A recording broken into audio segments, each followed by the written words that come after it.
Okay, everybody. We are going to be using all the things that we have been learning so far this year in library to do a relay race in the week before spring break. That means there will be somebody on your team that has to be able to jump 10 times, jumping rope, 10 times in a row. You will need to have somebody on your team who can tie shoelaces. You will need to have somebody on your team who can untie a knot. You will need to have somebody on your team who can tie a knot. You will need to have somebody on your team who can fold origami according to instructions. And we probably won't have 6 people on any team.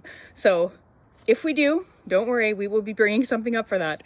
But otherwise, it will be those 5 skills. Now, here's the tricky part. You don't get to pick your teams. I do. Also, you don't get to pick your skill. I do. That means that if you cannot tie your shoelaces right now, that might be the thing that you are asked to do in the relay. If you are in blended learning and are at home and don't come to the library, we still get to do this virtually. So you still are going to be picked virtually. So those are the things that you really should work on. Now, we have not done a lot of origami. We have made a bull, and earlier we made, something else that I can't remember. Sorry, we made an ox for the Lunar New Year. And we did make something else, a star for Christmas to put on our tree. Okay, you're gonna be asked to make something simpler than that for the origami challenge. Those were both a little bit tricky. A lot of people needed help.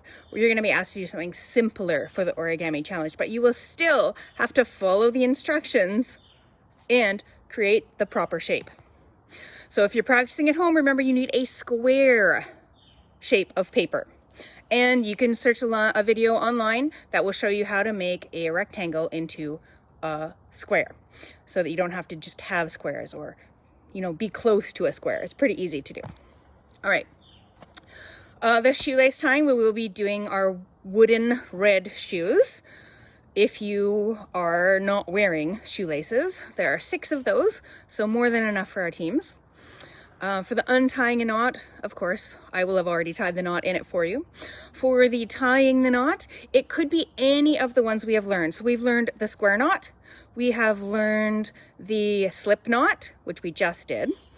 We've learned 2 other knots that I can't remember right now, but will definitely be an option.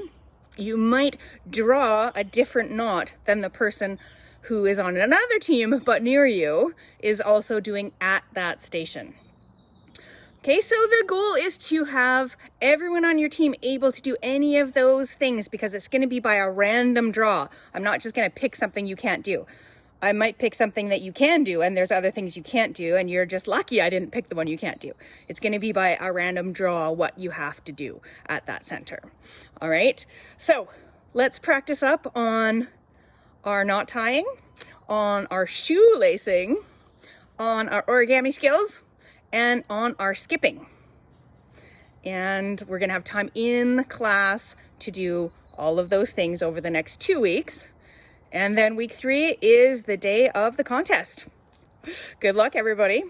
Can't wait to see how you do.